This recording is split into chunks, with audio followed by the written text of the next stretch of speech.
Palanya turun semua. Ini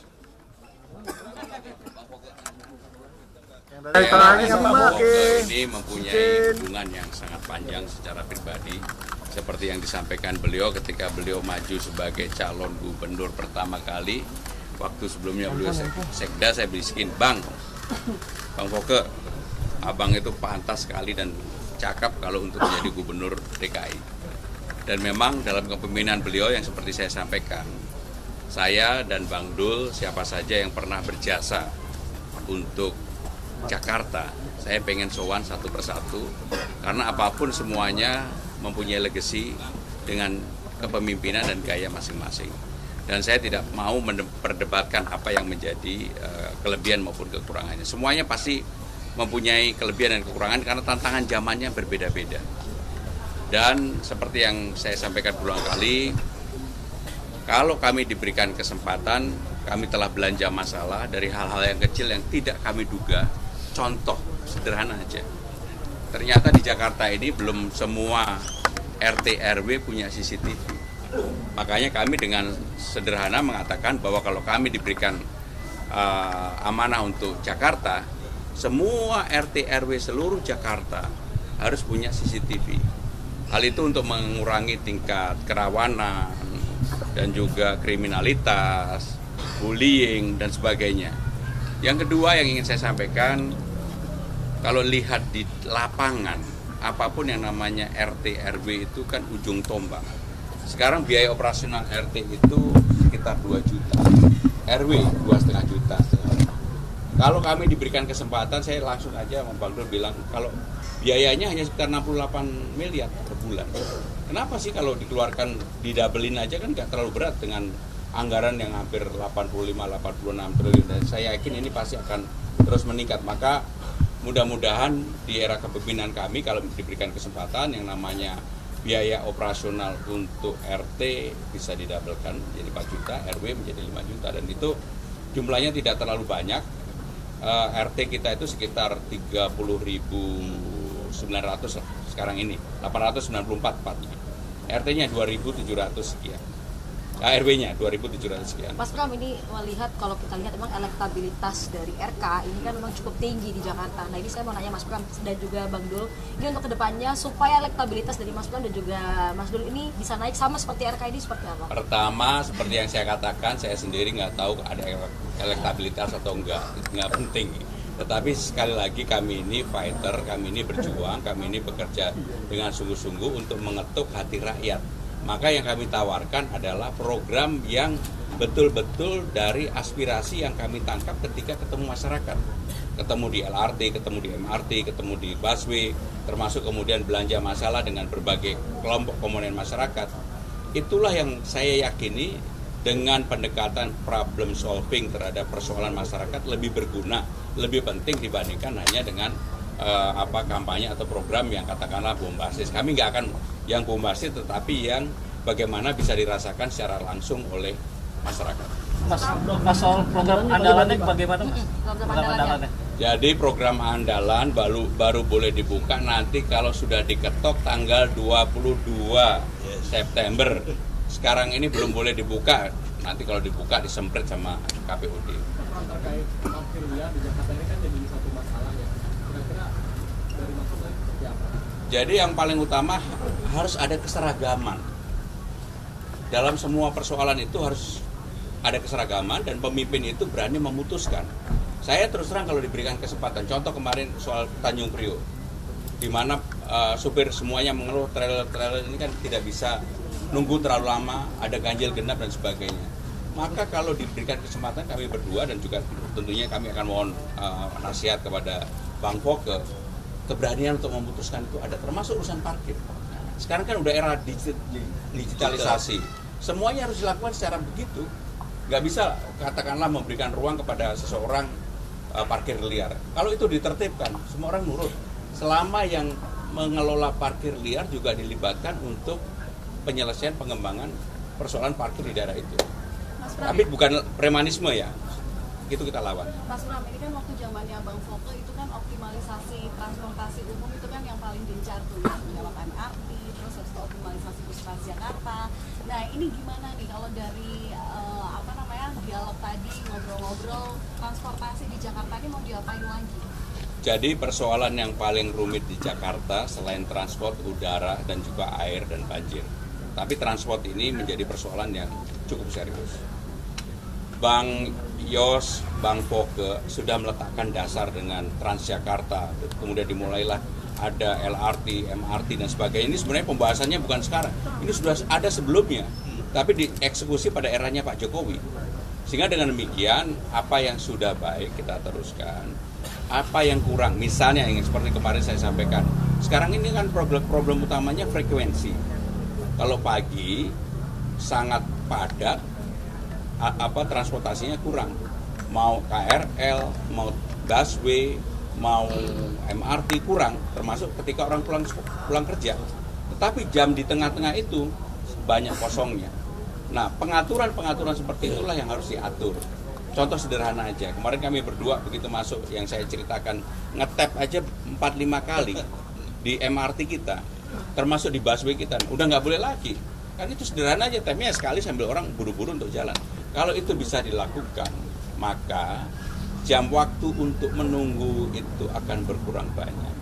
Dan itulah yang akan kami lakukan, termasuk konektivitas ke Tangerang, Tangerang Selatan, Bekasi, Bekasi Barat, ya harus disambungkan lah, nggak bisa dipotong-potong. Masa orang, contoh lah, bus mau ke Bandung, dari sini ke tempat Halim aja sama dengan dari Halim sampai di Bandung. Nah, seperti itu kan harus ada pemecahan jalan keluar yang kita pikirkan bersama-sama. Ya. Tadi kan sama Bang Foke ditanya juga. Oh iya. Tadi sempat menyinggung nih tentang Jackmania atau yang pas tadi foto di depan. Nah, sedangkan Jackmania itu sama positif itu kan hubungannya masih kurang bagus sampai saat ini. Nah, kira-kira bagaimana sih cara menangani masalah tersebut di depan? Kalau hubungan Jackmania sama Babotoh itu urusan Jackmania sama Babotoh. Tetapi sekali lagi, kalau kita jadi pemimpin, maka kita harus meletakkan pada hal yang proporsional. Ini kan ada Persija, ini ada pemerintah daerah Jakarta, ini ada Jackmania yang kalau menang itu kegembiraannya luar biasa, kalau kalah kesedihannya juga luar biasa. Tapi kalah menang mereka tetap membela Persijanya luar biasa. Sehingga dengan demikian yang harus dilakukan pembenahan pertama adalah supaya Persijanya menang terus, kegembiraan itu menjadi tinggi. Nah, hubungan Persija dengan pemerintah daerah inilah yang dibuat harus lebih transparan. Dukungannya harus jelas. Bagaimana dengan restribusi, bagaimana dengan perpajakan, bagaimana dengan bantuan pemerintah daerah untuk Persija, dan seterusnya. Nah, Jackmania tadi adalah bagian dari yang sudah saya jelaskan. Pendukung utama untuk supaya kegembiraannya lebih lama. Kalau menang terus kan lebih lama, dan kami berdua, kebetulan saya dulu pemain bola, Bang Dul juga pemain bola, kami yakinlah kami punya insting untuk itu. Konteks ini beliau sudah mengutarakan bahwa pembangunan itu harus berkesinambungan dan harus dilihat dengan kacamata yang berkesinambungan. Ya. Apapun tidak akan selesai pada saat beliau dilantik, andainya nanti diberi kepercayaan dilantik, mulai dilantik dan kemudian pada saat beliau selesai masa jabatannya akan bisa tuntas, belum tentu. Ya. Jadi itu sebelum kita memulai sesuatu, ini kan ada prolognya tolong dipelajari dulu sehingga kita paham apa permasalahannya dan kemudian bagaimana kita lanjutkan. Yang buruk nggak perlu dilanjutkan, tapi kalau yang sudah baik saya kira itu yang menjadi tanggung jawab kita bersama, juga masyarakat untuk mendukung. Ya, itu saya kira satu hal yang sangat positif. Nah, detailnya nanti tanyakan pada beliau.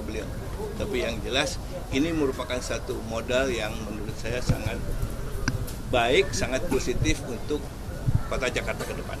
Oke, ada ajakan buat gabung ke tim pemenangannya Pak nama Bang Iya, dari Jakarta. Enggak ada tuh, kita belum ngomong apa-apa. Oke, tadi di awal sempat menyinggung bahwa kalau ada Prabowo akan jadi gubernur. Maksudnya gimana? Tadi kan udah dijelasin beliau. Waktu saya maju, waktu itu saya jadi wakil gubernur. Ya, setelah saya jadi sekda itu masa sulit Jakarta karena krisis. Kemudian saya jadi wakil gubernurnya Pak Yos, Bang Yos, ya periode pertama. Nah itu waktu itu pun saya sudah berkomunikasi cukup akrab dengan partai dan juga dengan Pak Pram, Mas Pram secara pribadi. Dan waktu setelah saya selesai masa jabatan sebagai wakil gubernur, saya banyak kawan-kawan yang menyarankan maju sebagai gubernur, antara lain Pak Pram yang menyarankan saya maju. Apakah nanti akan balas jasa? Nggak ada balas jasa karena aku udah pensiun, udah expired. Pertemuan juga gitu untuk Pak Pramono? Enggak, ya itu saya juga belum lihat programnya kayak apa ya. Jadi kita lihat dulu, kita tunggulah. Pokoknya yang jelas saya berterima kasih, bersyukur saya bisa mendapat kesempatan bersilaturahmi dengan orang-orang yang akan memimpin kota ini ke depan, dan saya punya kewajiban untuk memberikan informasi sebanyak mungkin apa yang saya ketahui kepada beliau-beliau supaya beliau-beliau itu bekalnya cukup banyak gitu ya. Yang jelas harus lebih baik daripada sebelumnya. Bang Insya Rano, Allah. tambahan nggak Bang Rano? Iya, sebetulnya 11 tahun saya di Provinsi Banten itu adalah belajar yang paling luar biasa bagi saya. Sebetulnya pemerintah daerah itu dimanapun daerahnya itu hanya dua unsurnya. Yang pertama adalah urusan wajib, yang kedua urusan pilihan. Wajibnya tuh yang basic dengan dasar pendidikan, kesehatan, perhubungan, lingkungan, itu wajib. Nah, baru kita pilih perhubungan bagaimana. Tadi kita bicara soal transportasi. Jakarta ini kalau pagi 14 juta, malam 9 juta. Kenapa? Artinya 4 juta itu pendatang semua dari Bekasi, Tangerang. Nah inilah yang diatur masalah transportasi kan. Makanya ada busway, MRT, segala macam.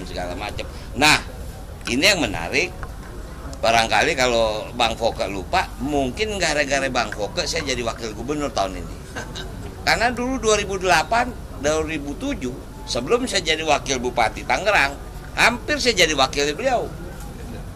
2007 pertama kali. Pertama kali saya ketemu Bang Foke pada waktu itu mau pilkada DKI. Beliau minta saya jadi wakil.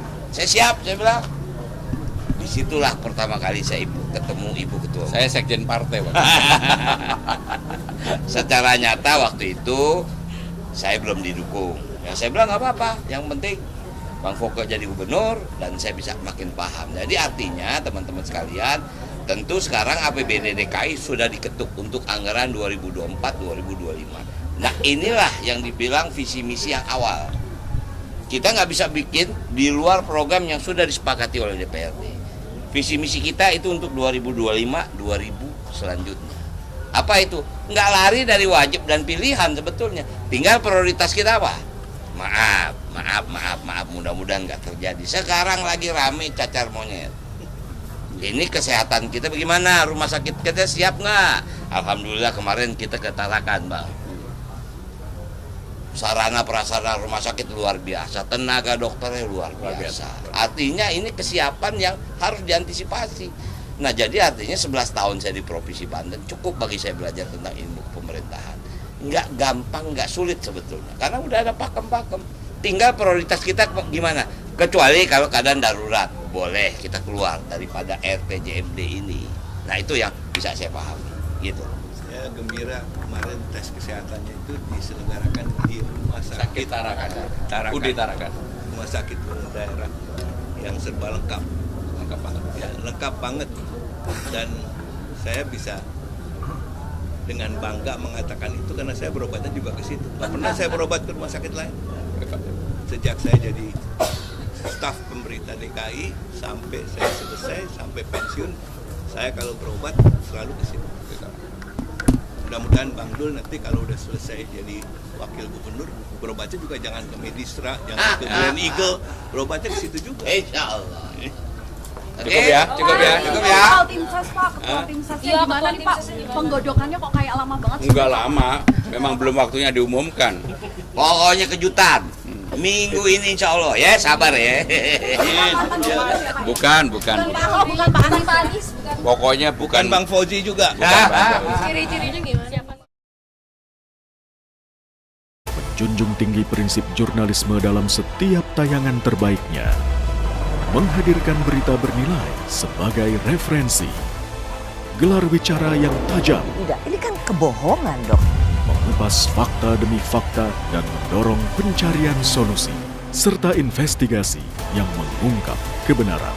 Rosi, Satu Meja, The Forum, Sapa Indonesia Malam. Nilu, ikuti semuanya bersama Kompas TV.